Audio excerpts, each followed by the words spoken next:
Donc nous allons commencer, soyez salués, tous ceux qui nous recevaient à travers le monde et principalement en Afrique.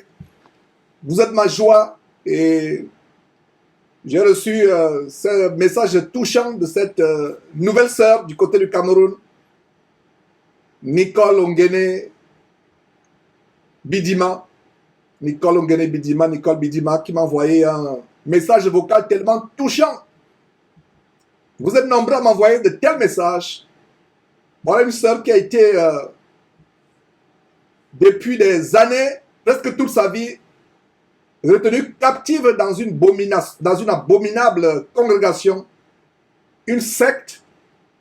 Elle se dirigeait en enfer sans s'en rendre compte, comme nous d'ailleurs, comme vous et moi, nous avons, pour la plupart d'entre nous, étions retenus captifs dans ces églises d'habitation de démons, ces boulevards qui mènent en enfer, ces camps de concentration. Donc, Nicole m'a envoyé un message tellement touchant, encourageant, et que Dieu te bénisse aussi, chère sœur. Ton message m'a touché. Je n'ai pas eu le temps de te répondre directement. Je me suis dit, pourquoi ne pas répondre publiquement? Vous voyez comment de tels messages nous encouragent, venant de cette jeune sœur, nouvellement convertie en Christ. Ça fait des années. Depuis son jeune âge, elle pensait être en Christ. Comme moi d'ailleurs, je pensais être chrétien à l'époque, mais je n'étais qu'un bon chrétien. Pensant être chrétienne depuis des années, elle pensait qu'elle était chrétienne. C'est que récemment qu'elle est devenue véritablement chrétienne, qu'elle a commencé à lire la parole de Dieu, merveilleuse et inégalable. Donc sois encouragée, Nicole. Ton témoignage m'a touché. J'espère que ton mari Irénée et toi, ma foi est que, ma croyance et ma prière, c'est que Dieu vous garde ferme, fidèle jusqu'à la fin, ainsi que vos enfants. Pourquoi je précise des enfants? Je dis toujours à mes enfants, vous n'allez pas me tromper. Ne pensez pas que vous allez me dire, papa, nous sommes chrétiens. Parce que nous sommes dans une famille chrétienne. Non. Je dis souvent à mes enfants, pour moi, vous n'êtes pas encore chrétiens. Et ça les choque. Pourtant, je vois comment ils font des efforts pour plaire à Dieu. Je vois comment ils se démarquent d'autres enfants.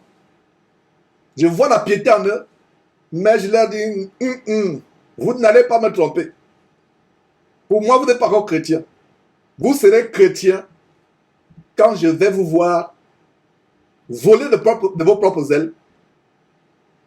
Si Dieu me permet de voir cela, bien sûr. Voir comment vous élevez vous-même vos enfants. Parce que quand on est encore sur le toit de papa et maman, on peut faire semblant. On sait que papa aime Dieu. Alors, si on veut recevoir des friandises ou des petites surprises de temps en temps de papa et maman, il faut faire semblant de croire en Dieu. Non, on ne me trompera pas. Isaac s'est fait tromper par son fils Jacob, qui était tellement malicieux. Mais moi, il n'y aura pas de Jacob dans ma maison qui puisse me tromper. C'est pour ça que plus tard, Dieu a changé le nom de Jacob en Israël. Parce que Jacob, c'était le rusé, c'était le fraudeur, celui qui était prêt à arracher tout sur son terrain avec la ruse, avec la rapine. Et son nom a été changé de Jacob à Israël. Donc, pas de Jacob dans ma maison, mais plaise à Dieu qu'il y ait des Israéliens dans ma maison. Donc, quand je disais que ma prière est que Irénée et Nicole, leurs enfants, gardent cette foi plus tard. Et même si vous voyez des enfants qui ne manifestent aucun intérêt pour Dieu, ne vous découragez pas. Continuez à prier. Même si vous ne voyez rien vous s'accomplir, continuez à prier, priez. Vous serez peut-être surpris que c'est plus tard quand cet enfant s'est détourné. Parce que quand dit la Bible, nous parents, nous faisons notre part. La Bible dit, élève l'enfant selon la voie qu'il doit suivre. Devenu grand, il ne s'en détournera pas. Donc nous faisons notre part. Nous élevons nos enfants selon la voie qu'ils doivent suivre. Et devenu grand, il ne s'en détourne pas. C'est la promesse de Dieu et je crois à cette promesse. Donc que Dieu vous bénisse. Ça me fait plaisir de recevoir de tels messages d'encouragement.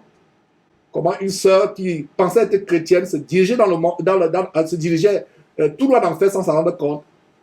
Elle s'est rendue compte comment elle a été trompée par un évangile de cupidité, un évangile d'amour du monde, et comment elle est revenue au vrai évangile. Pour moi, c'est une grande victoire. Dieu soit loué pour cela, mes frères et sœurs. Donc, merci pour ce témoignage. Merci pour tous les témoignages que je reçois. La liste serait longue, on ne terminerait pas cette émission aujourd'hui si je commençais à donner chacun des dizaines et des dizaines et des dizaines de messages que je reçois par jour, des fois des centaines par jour. Donc que Dieu vous bénisse. Alors mes frères, nous allons commencer véritablement notre enseignement. Jésus-Christ TV, vous connaîtrez la vérité et la vérité vous affranchira.